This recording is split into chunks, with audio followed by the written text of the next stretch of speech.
ఆయన చేసిన ప్రకటన పైన బాధితులు ఏమంటున్నారు అసలు?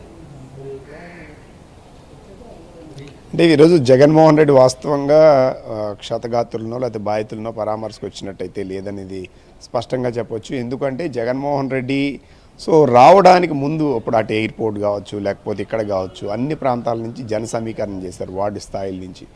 జన సమీకరణ తీసుకొచ్చి వాళ్ళందరినీ కూర్చోబెట్టారు. మనం చూడొచ్చు కొన్ని చోట్ల ఆల్రెడీ ఫ్లెక్సీలు పట్టుకొని అక్కడ నాయకులు కింద వీళ్ళు ఉన్నట్టు. అంటే నార్మల్గా ఏదో పొలిటికల్ సమావేశానికో మిగతా కార్యక్రమాలకో పార్టీ కార్యక్రమాలకు వచ్చినప్పుడు స్వాగతం పలకడానికో మిగతా వాళ్ళ నేతలు ఎలా పెడతారు.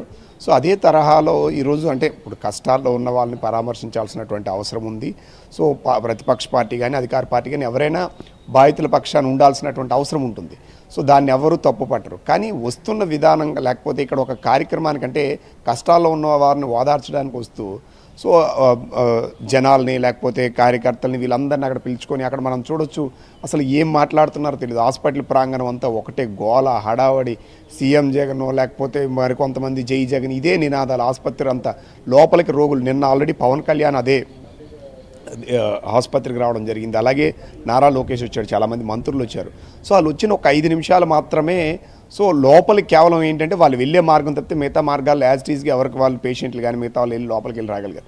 ఈరోజు కనీసం పేషెంట్లు కాదు లోపల ఉన్న వాళ్ళు బయట ఉన్న వాళ్ళు లోపలికి సుమారుగా ఒక గంటన్నర సమయం పాటు ఎక్కడికి కదలలేనటువంటి పరిస్థితి అయిపోయింది.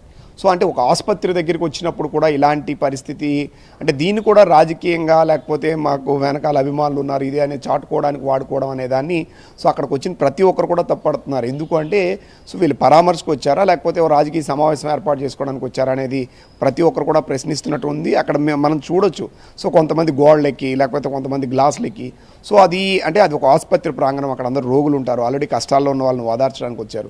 వచ్చినప్పుడు అంతమంది మార్బలం అవసరం లేదు, కానీ అలాంటి హంగామంతా చేశారు. మరోవైపు జగన్మోహన్ రెడ్డి మేము ఖచ్చితంగా అధికారంలోకి వస్తే ఇప్పుడు ఎవరైతే బాధితులు ఉన్నారో వాళ్ళందరికీ ₹1 ఇస్తామని చెప్తారు.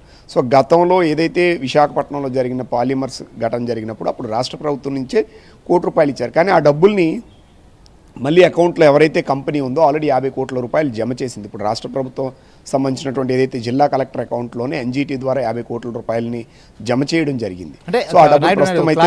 జిల్లా యంత్రాంగం దగ్గర ₹1 ప్రకటించింది. రాష్ట్ర ప్రభుత్వం ఇచ్చిందా, కంపెనీ ఇచ్చిందా? అంటే ఆన్ ద స్పాట్లో రాష్ట్ర ప్రభుత్వమే ఇచ్చింది.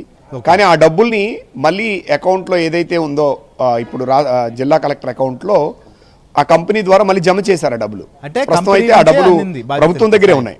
అంతేనా?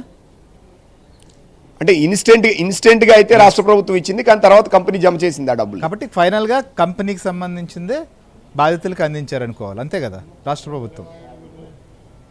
అంతే.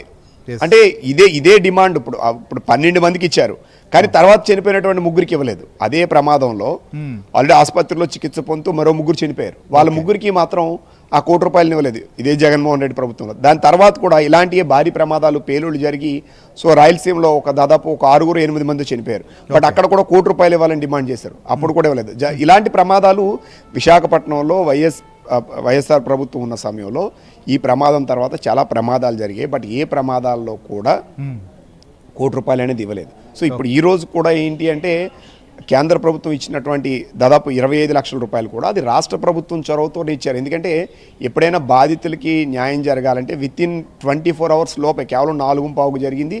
రాత్రి 12-15 నిమిషాలకి స్వయంగా కేంద్ర మంత్రి వచ్చి ₹25 లక్షల కాకుండా వాళ్ళకి అందులో పర్మనెంట్ ఉద్యోగాన్ని కల్పించారు. అంటే ఇప్పుడు ఏంటంటే ఒకసారి డబ్బులు ఇస్తే ఖర్చు అయిపోవచ్చు, కానీ బట్ వాళ్ళకి పర్మనెంట్ ఉద్యోగం ఉండటానికి ఏదైతే క్వార్టర్ ప్రొవైడ్ చేస్తున్నారో, పిల్లలకి విద్యను ప్రొవైడ్ చేస్తున్నారంటే ఎంటైర్ ఆ కుటుంబం బాధ్యతని ఇప్పుడు ఉన్నటువంటి కూటమి ప్రభుత్వం పరోక్షంగా తీసుకుందనేది మనం స్పష్టంగా చెప్పొచ్చు. ఎందుకంటే మేము ఈరోజు కూడా ఆల్రెడీ ఎమ్మెల్యేలు అంతా కూడా కుటుంబాల దగ్గరికి వెళ్ళి వాళ్ళు కలిసి ఏదైనా మీకు అవసరమైన ఇబ్బంది ఉన్నా మేము అన్ని విధాలు చేసి పెడతామని ఎమ్మెల్యేలు ఇప్పుడు కూటమి చెందినటువంటి బీజేపీ నుంచి వెళ్ళారు. బీజేపీ రాష్ట్ర అధ్యక్షుడు మాధవ్ వెళ్ళారు, అలాగే రాష్ట్ర అధ్యక్షుడుగా ఉన్నటువంటి పల్లా శ్రీనివాస్ వెళ్ళాడు. అటు జనసేన నేతలు కూడా అందరి దగ్గరికి వెళ్ళి పరామర్శించి మీకు ఏదైనా ఇబ్బంది కష్టం ఉంటే చెప్పండి, మేము ఖచ్చితంగా అండగా ఉంటామనే విషయాన్ని ఈరోజు కూడా అంత్యక్రియలు జరిగిన తర్వాత ఆ కుటుంబాలను వెళ్ళి మళ్ళీ పరామర్శించి వచ్చినటువంటి పరిస్థితి. ఈరోజు చనిపోయిన పైడిరాజు కుటుంబానికి కూడా వెంటనే పోస్ట్ మార్టం పూర్తి చేసి ఆ పోస్ట్ మార్టం తీసుకెళ్ళిన తర్వాత అంత్యక్రియల్లో కూడా ఒక ఎమ్మెల్యే ఆల్రెడీ పాల్గొన్నటువంటి పరిస్థితి ఉంది. ఇది అంటే కష్టకాలంలో ఎవరైనా అండగా ఉండాల్సినటువంటి అవసరం ఉంది. ఇప్పుడు ఫ్యాక్టరీలో సమస్య ఉంది అంటున్నారు. సో ఫ్యాక్టరీలో సమస్య ఉన్నాయి, వీటిని పట్టించుకోవడం లేదని. సో అది చాలా వరకు, ఎందుకంటే నిన్న పవన్ కళ్యాణే స్వయంగా చెప్పాడు ఏమని, ఇబ్బందులు కొన్ని నా దృష్టికి వచ్చాయి, వీటన్నిటిపైన కార్మిక సంఘాలతో నేను సమావేశం ఏర్పాటు చేస్తాను. సో దీనికి ఇప్పుడు ఏవైతే కావాల్సినటువంటి ముడిసరుకు కానీ లేకపోతే మిగతా డెవలప్మెంట్ విషయంలో కానీ ఖచ్చితంగా మేము మాట్లాడుకుని అండ్ షార్ట్ అవుట్ చేసి దీన్ని అభివృద్ధి పదంగా తీసుకువెళ్తామనే విషయాన్ని కూడా నేను స్వయంగా స్పష్టం చేసినటువంటి పరిస్థితి. సో గతంలో జగన్మోహన్ రెడ్డి మేము ఉండేటప్పుడు దాదాపు 26,000 మంది కార్మికులు ఉండేవారు, ఇప్పుడు తగ్గిపోయారు. సో అంటే అప్పుడు మేము ఉండేటప్పుడు ఈ కార్మికులు ఎవరు తీయకుండా చూసుకున్నాం అనే ఒక దీన్ని ప్రదర్శిస్తున్నారు. వాస్తవంగా అవసరం లేని వాళ్ళని లేకపోతే అనవసరమైన వాటిని కూడా తగ్గించేటువంటి ప్రయత్నం చేస్తారు. సో అందులో భాగంగానే తొలగించామని చెప్పి మన కేంద్ర మంత్రి వీళ్ళు చెప్పారు. అయితే ఇప్పుడు టెక్నికల్గా కానీ చాలా కాలం నుంచి ఇది అప్పుల్లో ఇబ్బందుల్లో ఉన్నమాట వాస్తవం. అయితే దాన్ని ఖచ్చితంగా డెవలప్ చేయడానికి మొన్న ఇచ్చినటువంటి డబ్బులు కూడా కేంద్ర మంత్రి స్వయంగా ఒప్పుకున్నారు. ఎందుకంటే ఎక్కువ ఫైనాన్షియల్ విషయంలో కూడా మేము లెక్కలు రాసామని అనేది 2 డేట్లు కూడా మెన్షన్ చేశారు అక్కడ. సో మార్చిలో రాసాం, ఏప్రిల్లో రాసాం, ఇలా చేసామని చెప్పి. కానీ విశాఖ ఉక్కుకు సంబంధించి కూటమి ప్రభుత్వం వచ్చిన తర్వాత జరిగింది ఏంటి?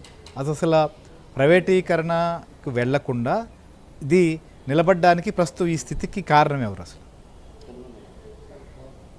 అంటే కూటమి ప్రభుత్వం వచ్చిన తర్వాత తీసుకున్న డెసిషన్ ఏంటి అంటే